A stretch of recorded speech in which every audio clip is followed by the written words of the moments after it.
What is up, everyone, and welcome back to the first edition of Kevin and Zach React that will happen tonight. This is the Orioles edition as the Baltimore Orioles beat the Tampa Bay Rays by a score of 4-1 behind a magnificent start by Zach Eflin. Let's go through it real quick. 7 innings, 4 hits, no earned runs, only 1 walk, and 7 punchies.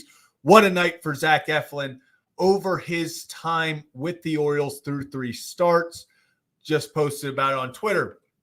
Zach Eflin through 3 starts with the Orioles is 3-0 with a 2.33 ERA, 19 and a third innings pitched, 17 strikeouts, 19 hits, and only 2 walks. Zach Eflin has been as good as advertised and more. So, yeah, I think he is the big story tonight. Obviously, we also have Colton Cowser leading the game off with a homer.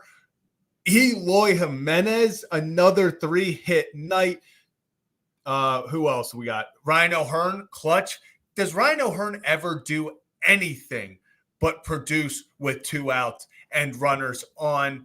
I know the Ravens game is going on right now. I am actually watching it right here. So we will have another Steve, how could I forget? Seti goes yard into the Rays tank. So a great to see that as well. He is definitely heating up another 2-hit game for him. Got the Ravens game on here. We will be doing a Ravens stream whenever that game ends. I know Nate Wiggins, star of the game so far. Yes, I saw he had the shoulder injury, but we will get into all of that in the next stream. We're focusing on this for the Baltimore Orioles for this stream, and then we'll probably be starting a Ravens stream right after this, and we got Locked On Ravens in the house. Wonder who that is. But back to the Orioles and Zach Eflin.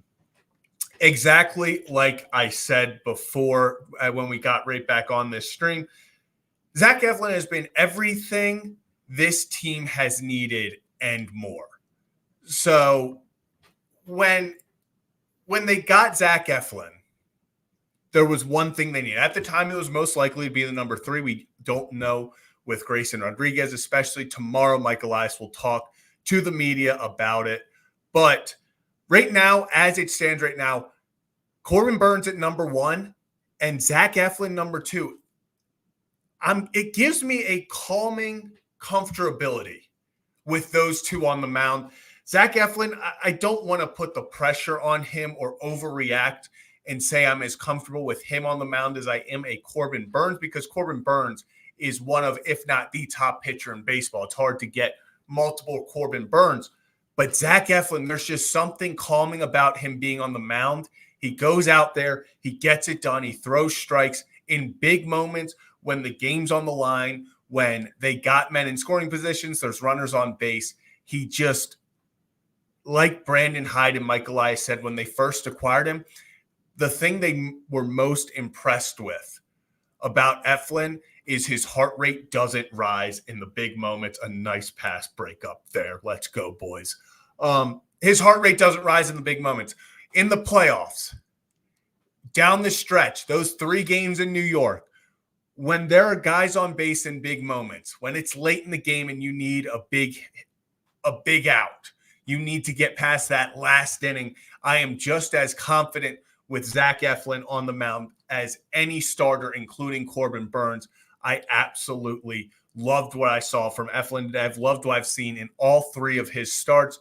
3-0. At the end of the day, if you're a pitcher, if you win every single one of your games, you're pretty damn good at what you're doing. Now, let's go, and I'm seeing it already. Sir Anthony Dominguez as well. This whole pitching staff tonight, I was really impressed with. Obviously, we'll get into Cano and that weird home run in a second. But Sir Anthony hitting 100 again, 1 inning pitched, only needs 12 pitches, gets the strikeout. I'm loving what I'm seeing from Sir Anthony. And it is funny because they were talking about on the broadcast, you go from a guy in Zach Eflin, who you're facing him for 7 innings, and he's not going to blow it by you. You know, he'll deceive you. He's got a lot of stuff that runs down. He's going to beat you at the bottom of the zone. Then all of a sudden, You get out there. Sir Anthony Dominguez is there, pumping 100 just straight past you. He's hitting you up top, straight past you, striking guys out. He's got Siri to open it up. I'm loving Sir Anthony Dominguez right now. I'm absolutely loving it. And he was knighted. Sir Anthony might as well be. I'm absolutely loving what he has been giving us ever since he got here. I think he's only given up that 1-2-run home run, and the game was pretty much already over at that point. But Sir Anthony Dominguez, if there was a guy that I would say is a dark horse to be like the guy in the bullpen down the stretch into October, hopefully into November, I'm loving what we're seeing from Sir Anthony Dominguez. Dominguez he also has that little like confidence to him. Like you could see since he's gotten here, he's gotten more comfortable here. The confidence is soaring. And now it feels like he goes out there and he expects to get 3 outs, 1, 2, 3 every single time. Then we have Yennier Cano, gives up the one hit by Carlson. It was that towering fly ball home run that hit the catwalk because that's a thing in Tampa Bay. So we're dealing with that. But still 4-1. Loved what we saw from the pitchers all throughout tonight. The bats also were hitting it hard. And so, yeah. And if you're new to the channel, this is Kevin and Zach React. Kevin right now is working with Locked On Ravens stuff for the Ravens post-game show for him. And then we will be doing a Ravens post-game show as soon as it concludes the first preseason game. But we go live after every single Orioles game, every single Ravens game, when there's breaking news for the Orioles, when there's breaking news for the Ravens. So we might go live tomorrow after Mike Elias's press conference, where he will discuss the updates for Jacob Webb and Grayson Rodriguez. Really hoping for good news there. But yeah, if you're new to the channel, would really appreciate it if you like and subscribed. Now back to the game, and let's move over to the offense. The Baltimore Orioles, obviously, they started out the game. Colton Cowser gets the home run to lead it all off, and you were like, okay, like, is this going to be a monsoon? Are we just going to hop on them quickly, hop on it? No. They tried. I mean, the first inning, it felt like they should have gotten something. You had O'Hearn, Jimenez. They got on. The boys got on, but they just couldn't get that extra push to get more runs in the first, only get the 1 run. You kind of felt disappointed. And then what? It was all the way up until the 5th. It stayed 1-0. I'd be lying if I told you it didn't creep into my head of like, oh boy, like, is this going to be another game where an Eflin, a Corbin Burns pitches 6, 7, no run innings, 1-run innings, and we only get 1 run and that's it. But the offense comes through anyway. Ryan O'Hearn, just 2 outs, bases loaded. Is it me in the chat? Answer this in the chat right now. Men on base, 2 outs, runners in scoring position. Who are you most comfortable with going up and being at bat? Because right now, it really seems to me like my answer has got to be Ryan O'Hearn. Ryan O'Hearn just seems like every single time he's up in a big moment, 2 outs, he's clutch. He just gets it done. It doesn't matter if it's a big home run or a bloop single like tonight. He doesn't do too much. He doesn't overswing. He works the zone, and then he gets his pitch, and we saw it tonight. Bases loaded. Why wait? He sees his pitch, first pitch of the at-bat, bloop single, 3-0 game, completely changed the dynamic of that game. If they get out of that and it's still 1-0, it's a whole lot harder down the stretch of this game. You probably maybe see Eflin get pulled after 6. It would be really tough. I'm really intrigued what would have happened, how they would have game planned it if they don't come up and get those runs there. Obviously, then Cedric Mullins follows up with a solo shot in the 6th. Another guy. Is Eloy Jimenez the second coming of Barry Bonds? Like, Eloy Jimenez, I believe he's 12 for 22 as an Oriole. Where did this? Can we get a thank you White Sox graphic? Because Eloy Jimenez has been the steal of the. It's hard because I want to say Zach Eflin's been the steal of the deadline because of how well he's pitched. But how can you look at what Eloy Jimenez has done and not say him? It just, and using the whole field, Matthew, yeah. Barry Bonds of singles to the right side. If they're not going to cover it, they're not putting someone there. Put it through the hole. Absolutely love his approach right now. Literally got him for a AAA reliever and cash. And Eloy Jimenez, it just, has anyone been happier about being traded from one organization to another so quickly as Eloy Jimenez from the White Sox to the Orioles? I don't think I've ever seen this man smile this much. Hustle, the infield single off of Littell's leg, Eloy hustling. You didn't see that in Chicago. I'm telling you, if that would have happened in Chicago, Eloy would have been jogging it. Just, okay, they'll get, if they get me, they get me. Eloy is putting the burners on in Baltimore. Absolutely fires me up right now. Absolutely fires me up to see him having fun. Fires me up to see Cedric Mullins getting back, getting hits. Ramon Arias had a nice night. I thought he had a home run. At his first at bat. And James McCann, 2 for 4. Realistically, probably should have been 1 for 4, but scorebook gives him the hit instead of an error. So I will take it. All around, just a really good day for the Orioles. Real quickly, saw this. Why did they sign Jean Segura? So if you didn't see earlier today, the Baltimore Orioles signed infielder Jean Segura, who is 34 years old, to a minor league deal. This is depth. I don't necessarily, as much as if this was in 2017, 2018, 2015, I would be ecstatic through the roof. This dude was a hitting machine back in the day, but I'm not too concerned right now. I think he is just complete depth, just so that they have it in the organization. Maybe you see him come up when rosters expand. Like I could see that, but I don't necessarily see him being a part of this run down to the postseason. And yeah, Austin Hayes got injured, put on the 10-day IL. I believe it is hamstring tightness, something. So we'll see what happens there. Zach, do you agree that Cano's blowing of the shutout is actually one of the best things to happen tonight because he rarely gives up the long ball? You know what? Yeah, I like it. I like how we that little spin zone. It was the best thing to happen to us for Cano to give that because he did. You know, he gave up his one home run that he gives up randomly once a month. So if that's going to be it, give it up when it's 4-0. You know, if that's going to be when he gives up his monthly home run, I will take that every single day of the week. Another thing I got to talk about, I know it didn't Santander 0 for 4 tonight, but man, did Tony have some at-bats.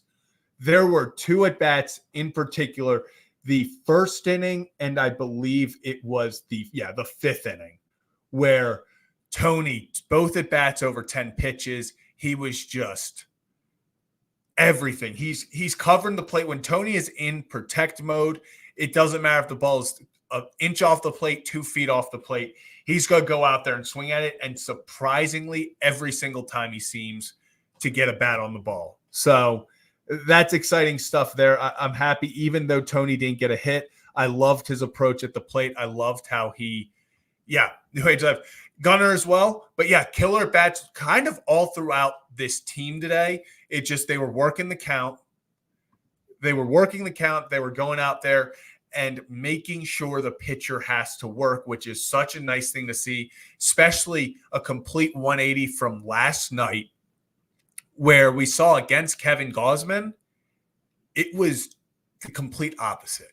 It was swinging early, popping up the first pitch, going out there and on 0-2, on 1-0, hitting weak fly balls. It was just really, I hated the at-bats yesterday. It felt like everyone was rushing, trying to ambush, and it played right into what Gausman wanted. And that's how he went out there and pitched 8 innings, 8 shutout innings, or 8 two-run innings. Sorry. So tonight it was just nice to see him go out there and continue just the bats completely go. And then okay, let's talk about this. Scale of 1 to 10, put in the chat. How worried are we about G-Rod and Webb?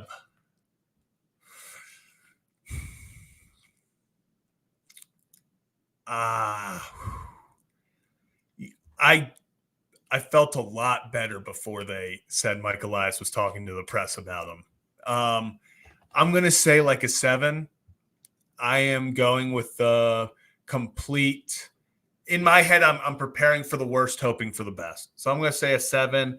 I'm worried about Grayson. I think if he can't go, if he's done for the year, that would be brutal. Same with Jacob Webb. If we lose him, that's a big piece of the bullpen gone. They can't lose both. You can't lose both. If you lose both, that is a massive hit to this. And Aviator, I probably would have been about a 5 before they called the press conference. And it's just, but what makes me feel better is all the reports up to this point have been that they were happy with how Grayson was doing.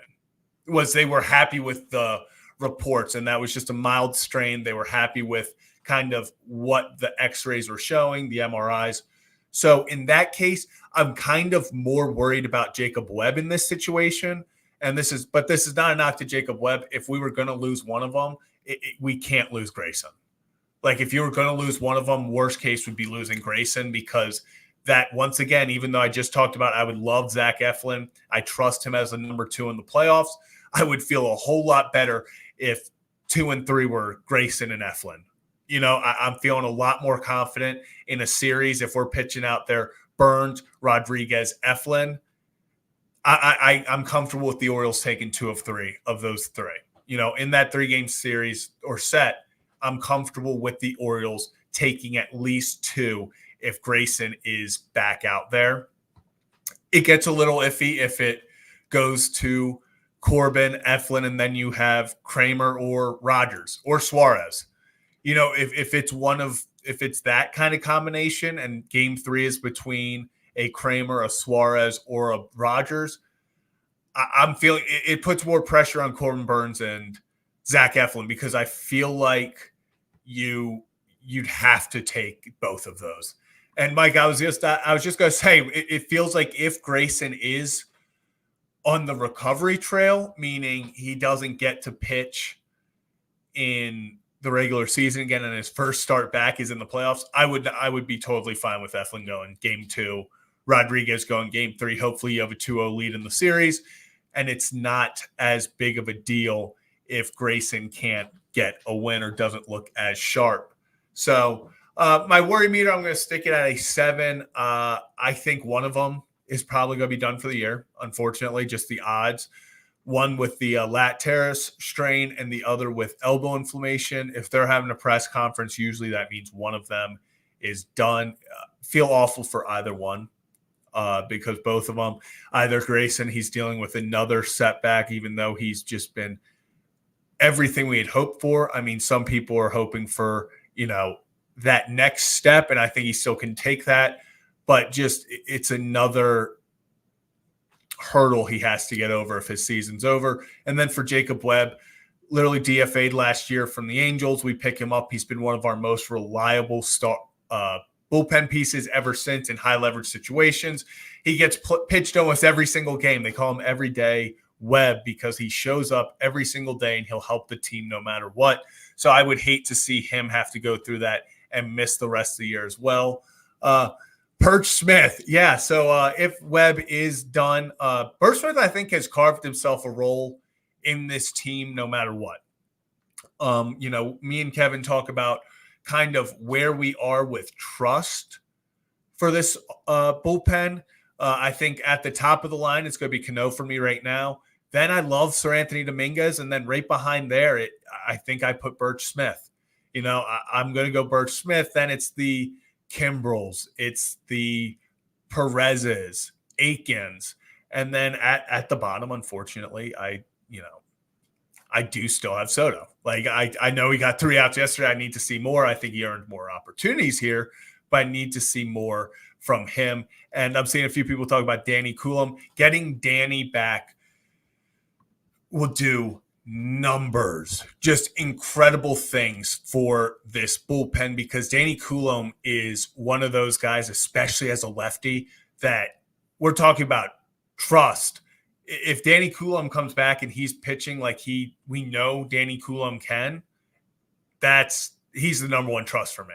He's number one without a doubt. I'm trusting Danny Coulomb every single time. He just feels like one of those guys. He's never going to overpower you.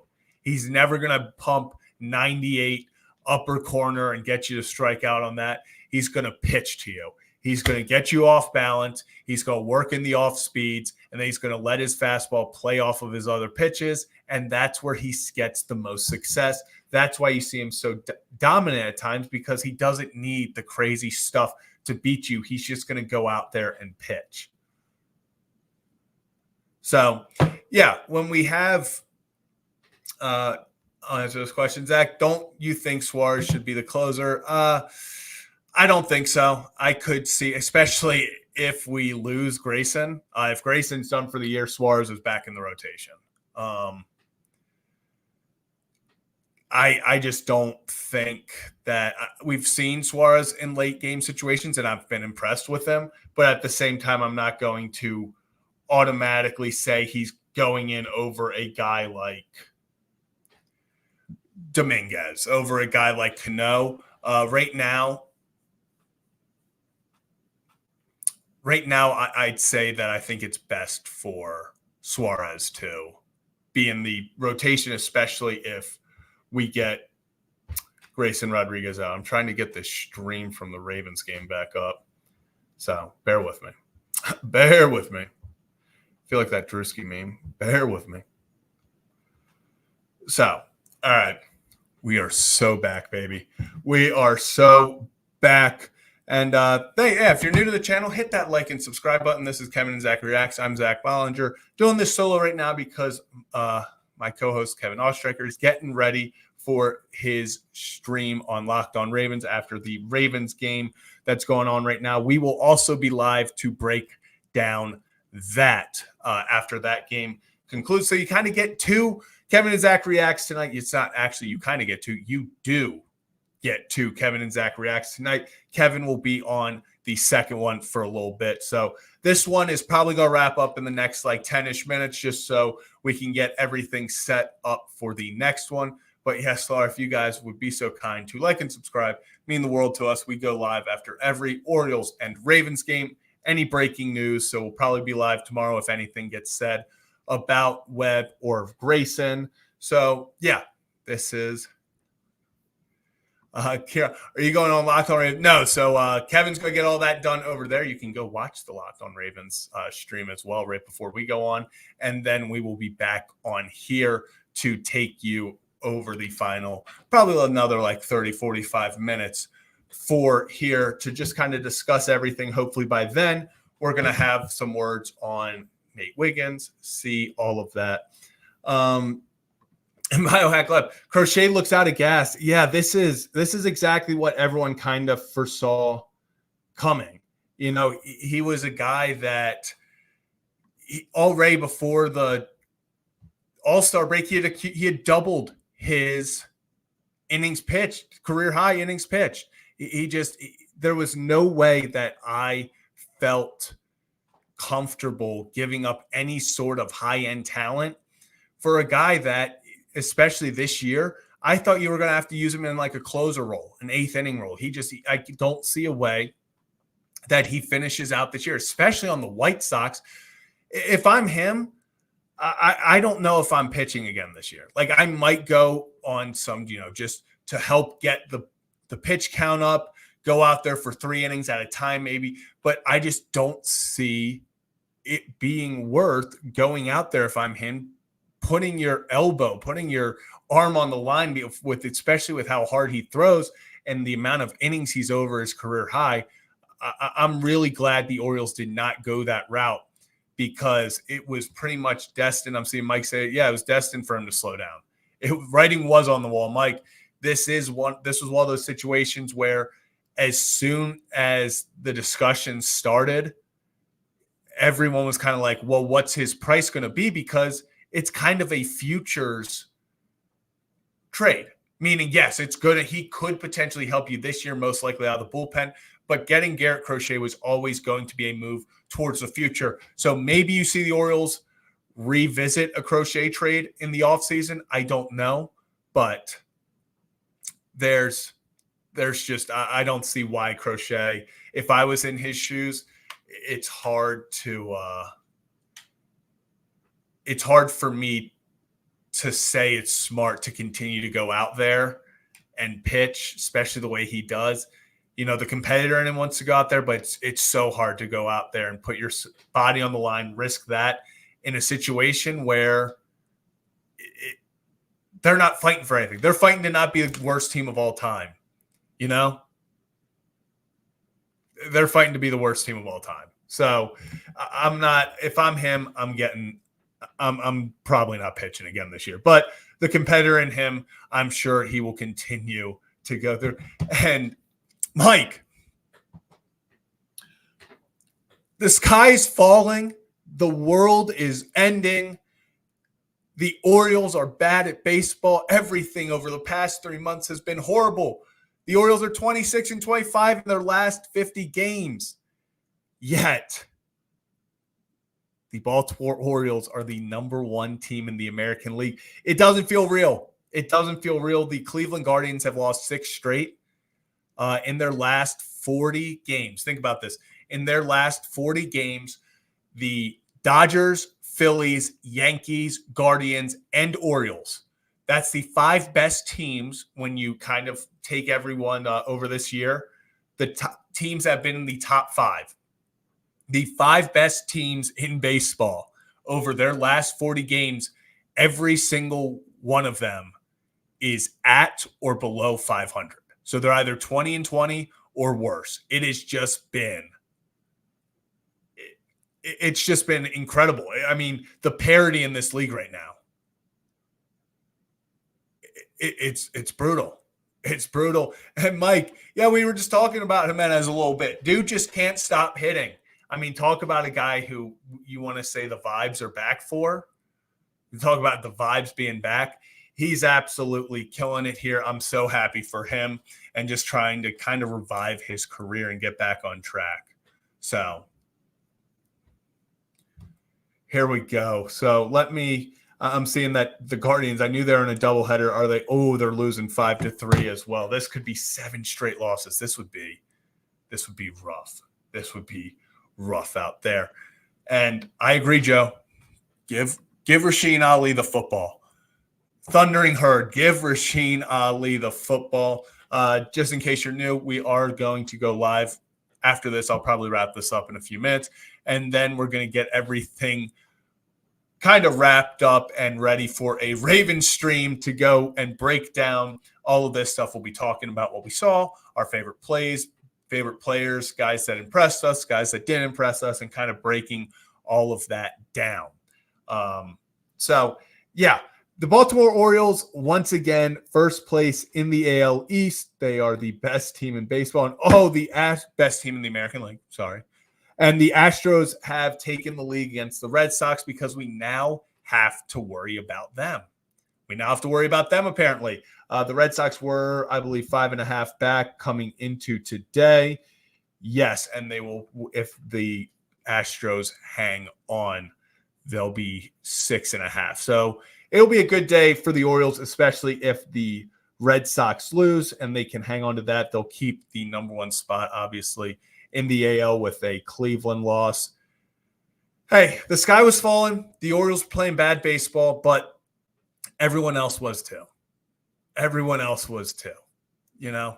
And Luke, I'm trying to give Eloy all the attention we can. I've only tweeted about him a million times. I think this dude's an absolute star. I think he's you're right. What he's doing is not normal. Through 22 at bats, he has, I think, 12 hits. It's not normal at all. He is absolutely killing the ball. He's hitting it 100 miles an hour. He's spraying it all over the field, opposite way.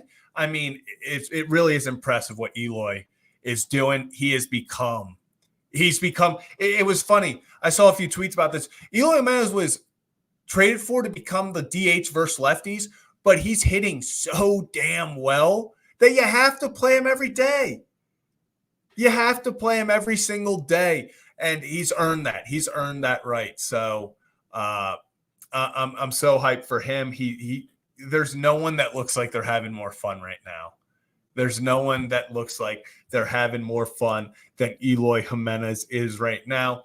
So it's been a lot of fun. That's going to do it for this one. Yes, it was a shorter episode, just with the Ravens stream happening in probably like 30 minutes. We got to get everything set and ready to go for that. But the Baltimore Orioles win 4-1 today. They are once again in first place in the AL East. They are the number one team in the American League right now.